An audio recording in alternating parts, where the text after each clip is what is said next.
Olá, pessoal. Hoje estamos aqui com mais uma entrevista, dessa vez com o Andrei Beber, especialista na área financeira, conselheiro por muitos anos aí de várias empresas, dentre elas do setor elétrico também.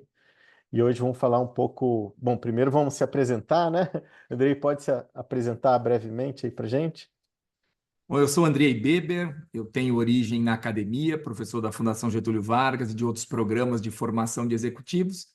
E desde 2010 eu atuo como conselheiro de administração em diferentes empresas.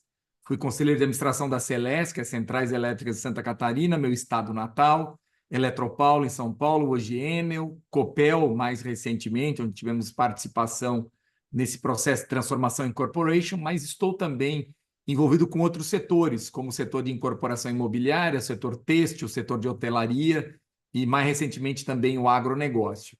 E falar de governança é sempre é um prazer te reencontrar aqui nessa iniciativa tão interessante de reunir profissionais, reunir conteúdos para falar dos dilemas e dos desafios do setor elétrico brasileiro, um setor que é desafiador, interessante, mas sempre instigante no que diz respeito às novidades e às oportunidades que estão à nossa disposição.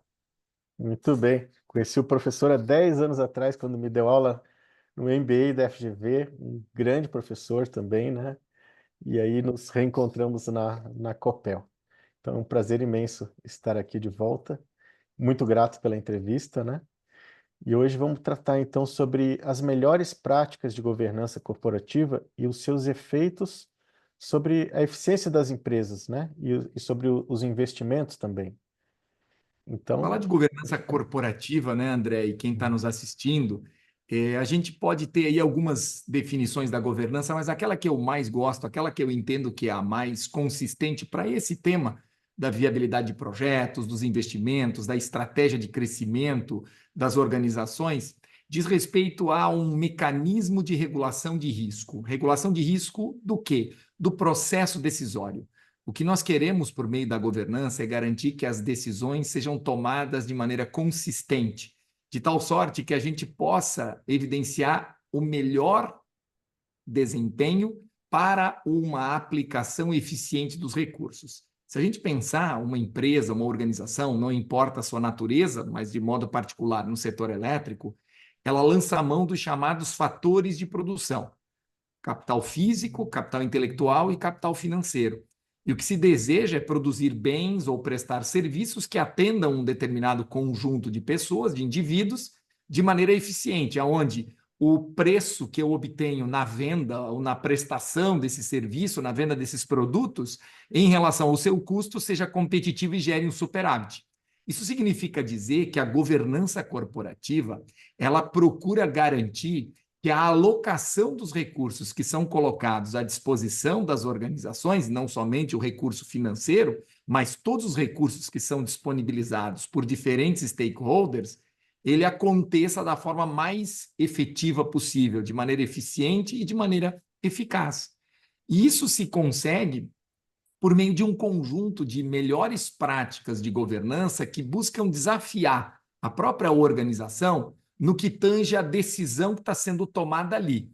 O que se espera, e aí é um papel importante dos conselhos de administração, como eu disse, de desafiar o management, desafiar a diretoria executiva em torno das razões que nos levam a fazermos um determinado investimento ou nos movimentarmos para uma determinada direção. A ideia da governança é fazer com que nós pensemos de maneira bastante profunda sobre todos os aspectos relacionados àquela decisão e que dizem respeito não só à nossa estratégia, aonde queremos estar daqui a 1, daqui a 5, 10, 15, 30 anos. Esses horizontes de tempo precisam estar muito bem equacionados e é um papel da governança, porque no final do dia a governança corporativa se ocupa de discutir, de fato, o futuro das organizações.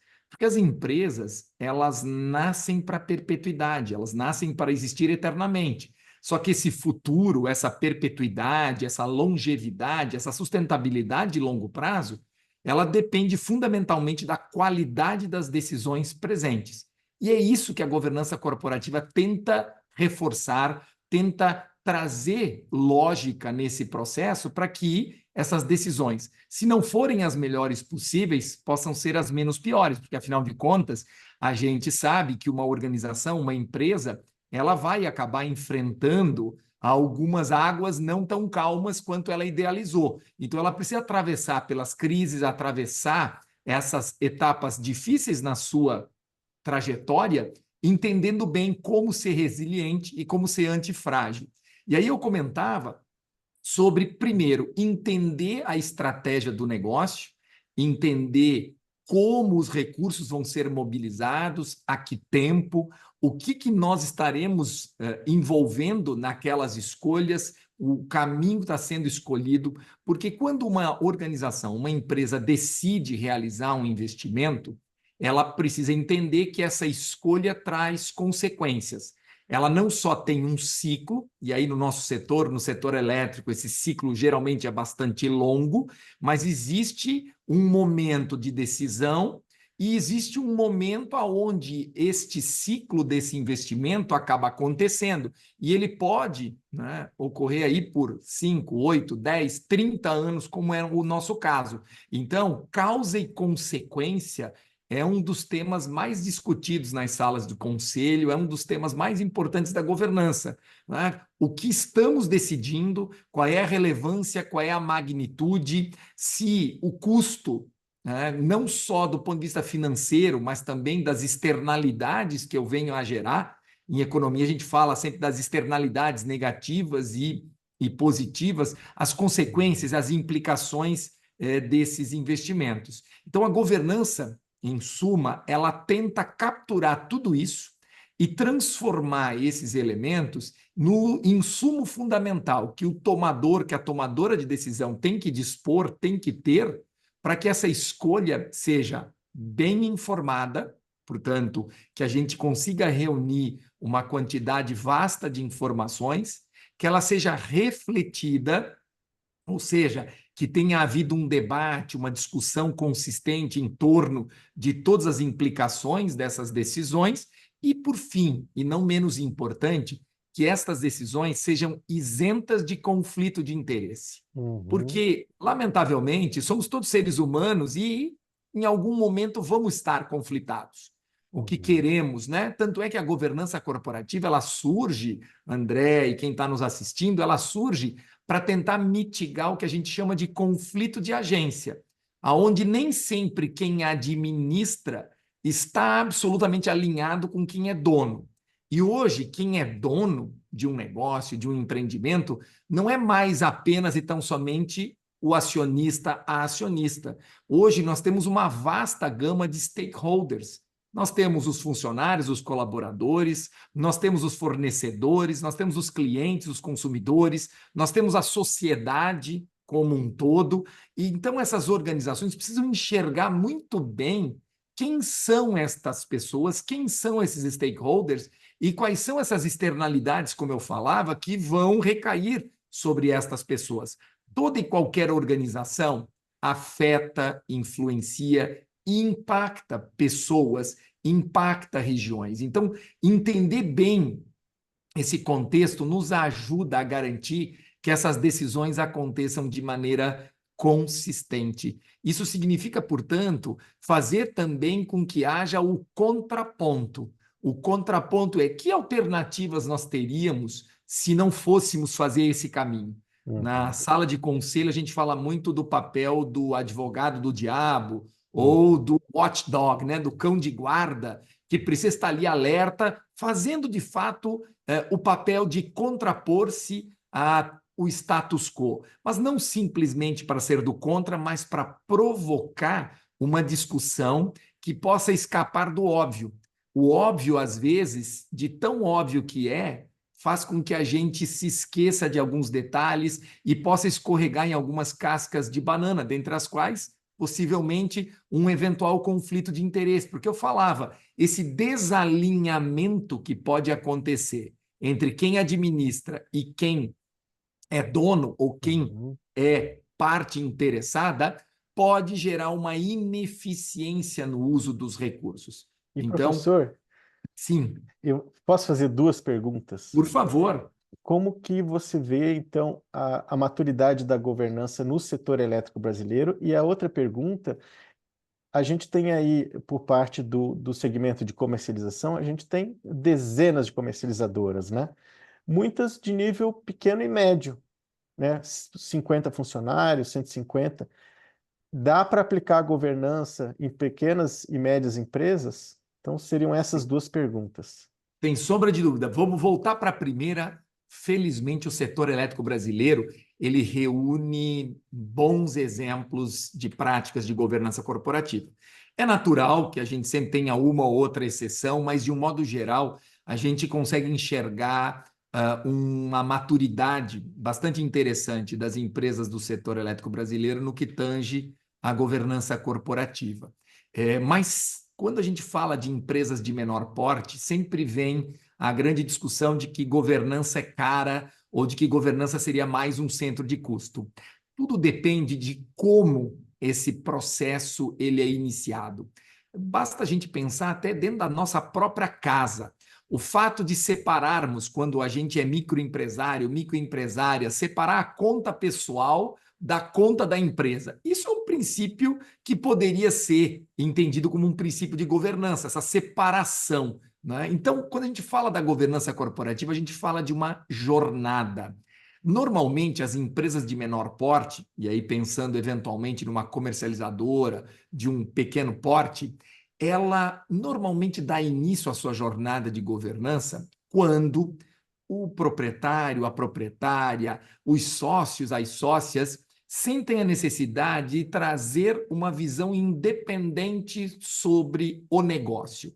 E normalmente constituem um conselho consultivo. Ele não é ainda um conselho de administração com responsabilidades estatutárias ou ali listadas no contrato social, mas trata-se de um grupo que periodicamente vai debater uma série de assuntos relacionados à execução estratégica dos negócios daquela empresa, o seu posicionamento no mercado e que movimentos esta empresa precisa encadear para que ela possa, de fato, alcançar o sucesso ou gerar o resultado que ela imagina gerar.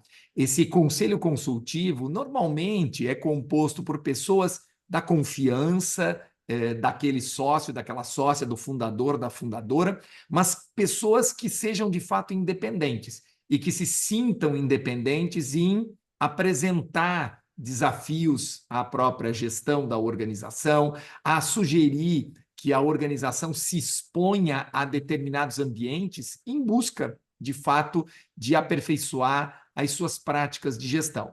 Conforme essa caminhada vai acontecendo, conforme essa jornada vai sendo percorrida, a empresa começa a ampliar o escopo desse conselho, esse conselho começa a se envolver de maneira estatutária como um conselho de administração e passa a ser um órgão deliberativo. De fato, aquilo que se espera de um conselho de administração, aquilo que se espera da governança corporativa, o direcionamento, a orientação, tendo como pano de fundo a geração de valor compartilhada.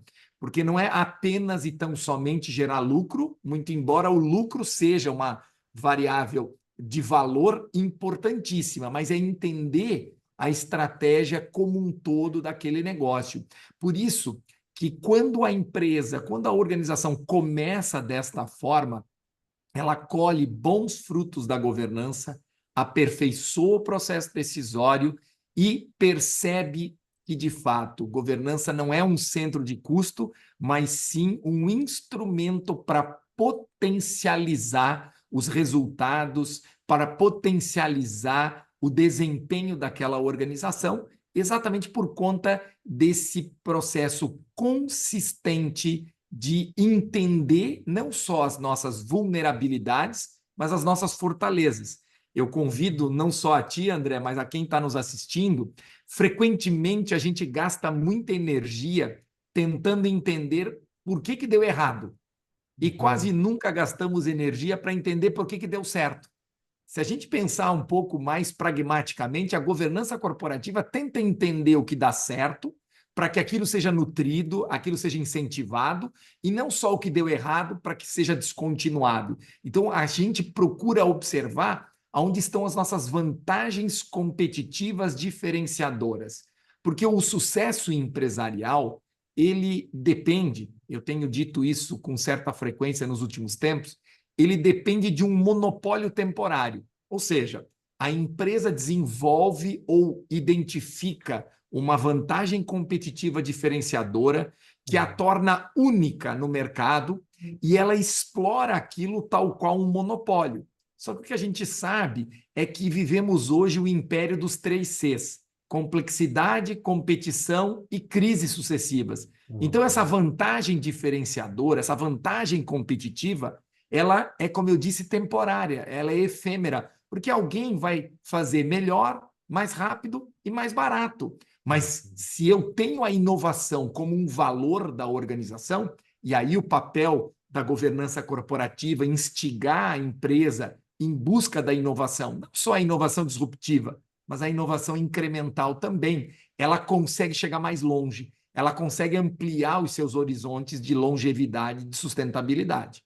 É um trabalho extremamente complexo, né? Porque não envolve só a parte financeira e econômica, envolve regulação também, envolve analisar os recursos humanos que se tem disponível, cenário político, enfim, uma quantidade enorme de coisa, né? Mercado.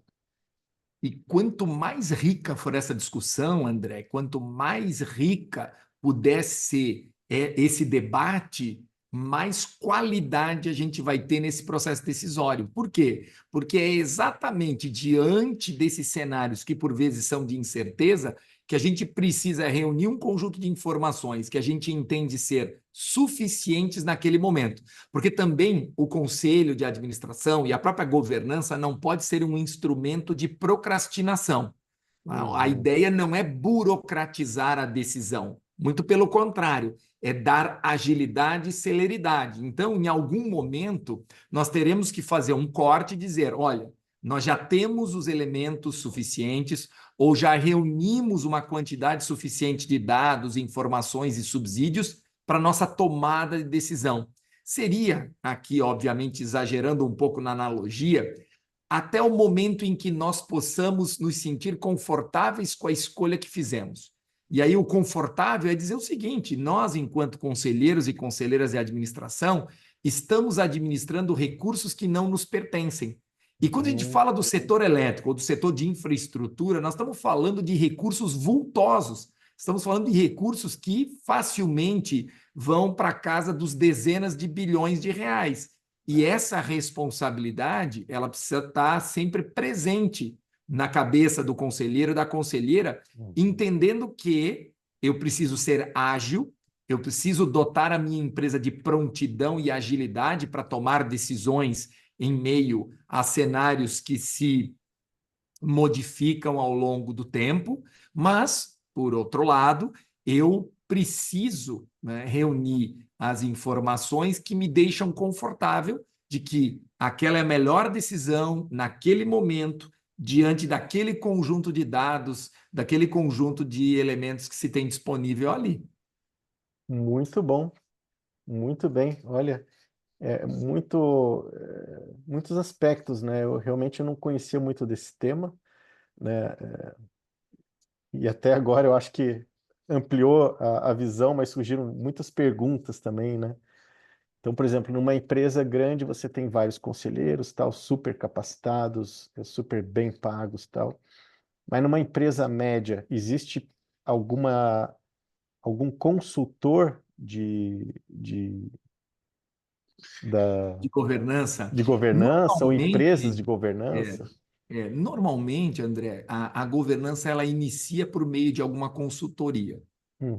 Empresas de menor porte que ainda estão dando seus primeiros passos na governança, normalmente elas procuram chamar um profissional, uma profissional que conheça as práticas de governança e possa dar início à implantação. Existem diferentes frameworks, diferentes abordagens, né, para poder de fato dar início a essa estrutura, garantindo, e aí esse consultor, essa consultora tem que ter muita habilidade, tem que ser uma pessoa realmente bastante experiente. Para quê?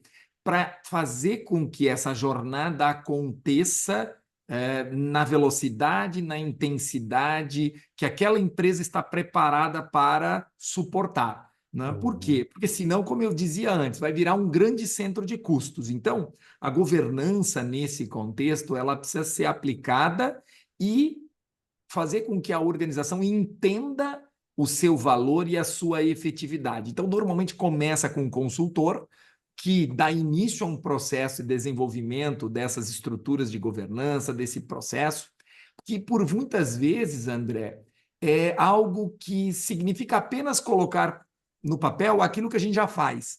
Estabelecer uma política, deixar claros os papéis, as responsabilidades, né? O ponto de partida é definir papéis e responsabilidades, ou papéis, responsabilidades e alçadas, se quisermos ir um pouco além.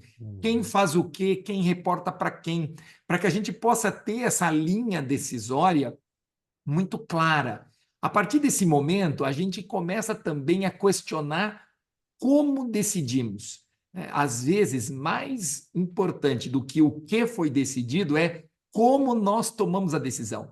Se nós fizemos o nosso dever de casa, falamos sempre muito do dever de diligência do conselho de administração, isto é, do seu dever de ser diligente, de estar sempre em busca de todas as informações, dos dados, dos elementos, de ser ágil no processo de defender o valor das organizações, de guardar o valor das organizações e também de potencializar a sua geração. Então, uma empresa de menor porte, ela começa com um consultor que se torna o primeiro conselheiro consultivo e a partir desse processo ela começa a amadurecer e naturalmente ela vai perceber a necessidade de buscar outros profissionais, de aperfeiçoar suas estruturas.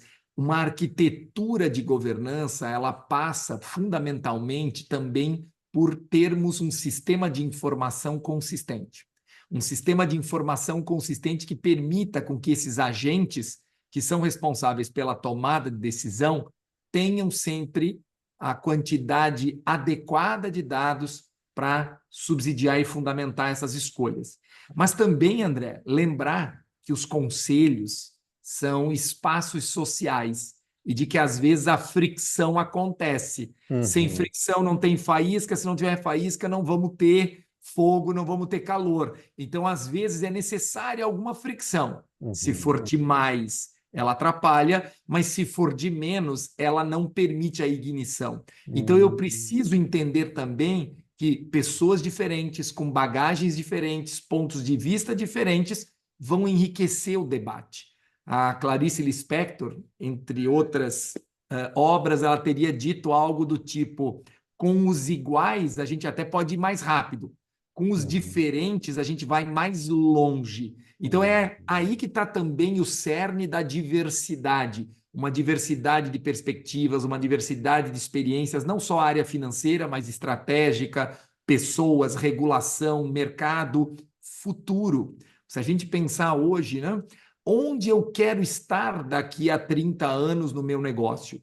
E aí não é só onde eu quero estar, nem como eu vou chegar lá, mas com quem eu estarei. E aí, hoje, tem-se uma preocupação muito grande com o capital intelectual. Com quem nós iremos construir essa empresa? Quem serão as pessoas que vão estar conosco nesse futuro? Então, a governança também tem um olhar muito cuidadoso sobre pessoas. As pessoas, conhecendo muito bem os seus processos, dentro de uma empresa que tenha propósito, gera performance sem sombra de dúvida. Excelente, muito bom. Uma aula. Bom, muito grato, Andrei.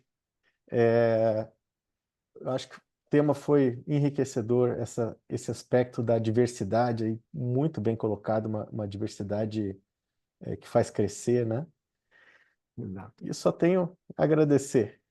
Isso, eu Vamos, espero, né, ter contribuído. Uma satisfação. O tempo passa rápido, né? O passa assunto rápido. é inebriante, enfim. Sim, Conte comigo aí, o Power Traders, conte comigo. Será um prazer contribuir para aqueles que quiserem conhecer um pouco mais de governança. enfim, eu espero que tenhas muito sucesso nessa tua empreitada, né? Parabéns, porque de fato promover essa difusão do conhecimento tal qual tu estás propondo aqui por meio do Power Traders do Brasil é algo digno de louvor e para quem foi teu professor é motivo também de orgulho, né? Oh, Aí que não bom. só professor, mas colega de setor, colega de empresa, é uma satisfação. Eu faço votos que realmente seja cada vez mais bem sucedido nessa empreitada. Um grande abraço. Um grande abraço. Até mais.